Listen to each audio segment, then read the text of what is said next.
Hello दोस्तों, GS की series को स्टार्ट करते हुए आज हम लोग का टॉपिक रहेगा जो भारत की अनुसूचियां हैं। वर्तमान में जो 12 अनुसूचियां हैं उसके बारे में आज हम लोग ट्रिक के माध्यम से उसे याद करेंगे। जब संविधान हम लोग का बना उस समय अनुसूची थी 8, जो वर्तमान में अनुसूची है टोटल 12। तो इस 12 अनुसूची को हम लोग याद करेंगे ट्रिक के माध्यम से। देखिए, पहली अनुसूची हम लोग की है, इसमें राज्य और केंद्र शासित जो प्रदेश हैं उसकी बात की गई है। अनुसूची हो या अनुच्छेद हो या भाग हो, जो भी है पहला, उसमें राज्य और केंद्र शासित प्रदेश के बारे में चर्चा की गई है। ठीक है, तो ये तो आप सबको याद है। ठीक, दूसरी अनुसूची जो है, इसमें देखिए दूसरी अनुसूची में हम लोग ट्रिक से याद करेंगे इसको। इसमें वेतन के बारे में बात किया गया है। वेतन, तो वेतन के साथ कई लोग क्या करते हैं कि 2 नंबरी धंधा करते हैं, 2 नंबरी काम भी करते हैं। 2 नंबरी वेतन मिलता है उन लोग को, मतलब पदाधिकारी हैं, अधिकारी हैं, उनके साथ कई लोग ऐसे हैं जो 2 नंबर का धंधा भी करते हैं। ये बस याद करने के लिए ट्रिक मतलब बनाया गया है। ठीक, और इससे आप याद कर सकते हैं। ठीक, और जैसे तीसरी अनुसूची पाई है। अब देखिए तीसरी अनुसूची में देखिए शपथ के बारे में। तो शपथ जब लिखेंगे हम, शपथ इस तरह शपथ, तो शपथ लिखेंगे तो इसमें 3 वर्ड है, 1 2 3।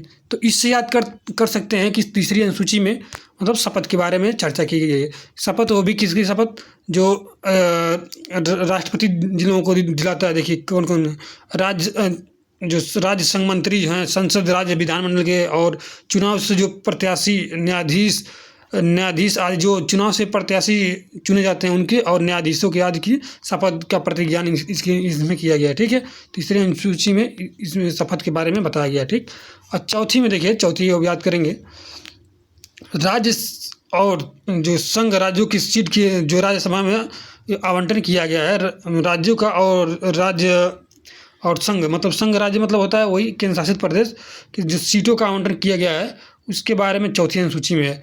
तो इसको याद करने के लिए यही है कि जो सीटों का आवंटन जब होता है ना, तो जो आवंटन करता है उसका चौथा निकल जाता है। आवंटन करते करते उसका चौथा निकल जाता है, एक तरह से उसका हालत ख़राब हो जाती है, उसका चौथा निकल जाता है। तो सीटों का आवंटन किसमें है, राज्यसभा लोकसभा की सीटों का आवंटन, राज्यसभा और केंद्र शासित प्रदेश की सीटों का आवंटन चौथे में, चौथा निकल जाता है। इससे याद कर सकते हैं।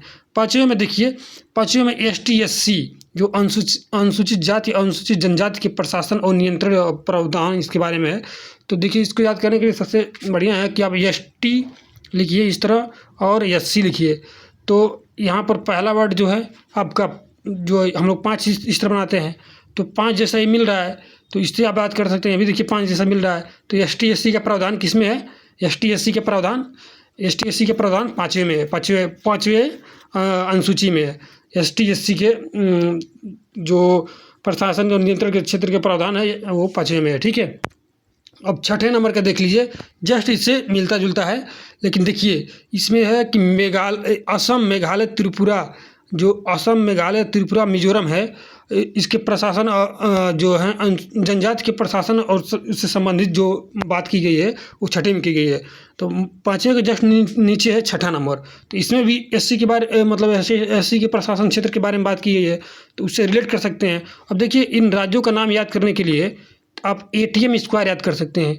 A से आपका हो गया क्या, असम हो गया, और आपका B से T से हो गया, T से अब त्रिपुरा हो गया, T से त्रिपुरा, और M से एक मेघालय हो गया, एक मिजोरम हो गया। इससे याद कर सकते हैं ATM स्क्वायर याद कर लीजिए। ठीक, छठे नंबर पर मतलब इन राज्यों को नाम याद करने के लिए एक ट्रिक है। ठीक, आप देखिए अब छठा आपका हो गया। अब 7वें नंबर देखिए आप, 7वें नंबर अनुसूची, इस 7वें नंबर सूची में संघ सूची, राज्य सूची और समवर्ती सूची में शामिल किया गया है। छठे नंबर जो 7वें नंबर अनुसूची है इसमें ये शामिल किया गया है। इसको याद करने की ट्रिक एक ही है कि 7 फेरे लेते ही, मतलब आपकी शादी यदि होती है तो 7 फेरे लेते ही आपके हाथों में क्या क्या सब चीज़ की जिम्मेदारी आ जाती है, मतलब ऊपर से लेकर नीचे सब चीज़ की जिम्मेदारी आ जाती है। तो सूची एक तरह मिल जाती है आपको, सूची तैयार हो जाती है हर चीज़ की, ये लाना है, वो लाना है, सब चीज़ की जिम्मेदारी आ जाती है। ठीक, तो इससे याद कर सकते हैं आप, 7 फेरे लेते ही सूची तैयार है, क्या क्या हमको क्या क्या लाना है। ठीक, अब 8वें नंबर देखिए, 8वें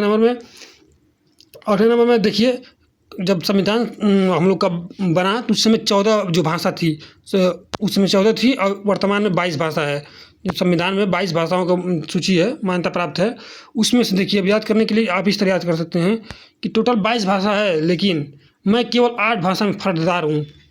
टोटल कितनी भाषा है? 22 भाषा है, केवल मैं 8 भाषा में फर्ददार मतलब बोल सकता हूँ, 8 भाषा बोल सकता हूँ, 8 भाषा बोल सकता हूँ। ठीक है, इससे याद कर सकते हैं, इससे याद कर सकते हैं रिलेट करके। ठीक, अब देखिए 9वें नंबर का है, जो 9वें नंबर का है भूमि सुधार। जो पहला संविधान संशोधन हुआ 1951 में, इसमें भूमि सुधार को जोड़ा गया। ठीक, तो इसमें देखिए इसको याद करने के लिए देखिए इसमें भूमि सुधार जमींदार उन्मूलन से संबंधित था ना। तो देखिए गांव चाहे कहीं भी आप किसी का भूमि वगैरह लूटते हैं, मतलब लूट रहे हैं, संपत्ति लूट रहे हैं, तो कोई दे रहा है मतलब चढ़ा रहा है कि आप उनके संपत्ति लूट लीजिए, तो लूट लीजिए। मतलब लूटने के लिए कोई कहता है भूमि संपत्ति, तो आप क्या कहते हैं? No boss, no boss, no no no. उनको ऐसा नहीं करना चाहिए, नो बॉस करते हैं इस तरह करके, मतलब उनको समझाते हैं नो बॉस, ऐसा नहीं करना चाहिए। किसी की भूमि लूटने के लिए कोई कहे और कुछ भी मतलब चढ़ाए उड़ाए, तो आपका क्या कहेंगे? नो बॉस, ऐसा नहीं करना चाहिए। नो बॉस मतलब 9वीं अनुसूची, नो मतलब 9वीं अनुसूची। ठीक, इससे याद कर लीजिए।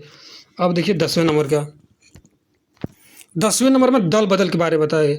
देखिए एक गाना है, 10 बहाने करके ले गई दिल, 10 बहाने करके ले गई दिल, अब बाद में गई बदल गई बाद में। मतलब 10 बहाने करके मतलब कई बहाना आपसे करके आपका दिल ले गई, अब बाद में गई बदल, तो फिर बाद में बदल जाती है, तो वही दल बदल है 10वीं में। 10 बहाने करके ले गई दिल, बाद में गई बदल, 10 बहाने करके ले गई दिल, बाद में गई बदल, ये याद कर लीजिए। ठीक, दल बदल।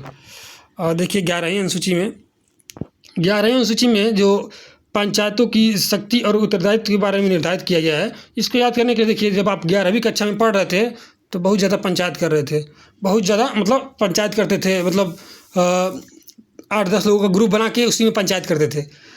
तो इससे याद कर सकते हैं कि अब जब 11वीं कक्षा में पढ़ रहे थे तो 8-10 लोग का मतलब ग्रुप बना के, मतलब जब 11वीं कक्षा में पढ़ रहे थे तो ग्रुप बना के आप पंचायत कर रहे थे। ठीक, तो इसे देखिए 73वें संविधान संशोधन में इसको जोड़ा गया। ठीक है, और देखिए जब ये पंचायत आप कर रहे थे तो घर वालों को पता चला कि गांव क्षेत्र में रह रहा है तो पंचायत कर रहा है ग्रुप बना के। ठीक, तो सब क्या किए घर वाले, कहे कि इसको पढ़ने के लिए आप शहर में भेज दो, तो नीचे आ गए, आप शहर में आ गए, शहर में आए तो 74वां संविधान संशोधन हुआ।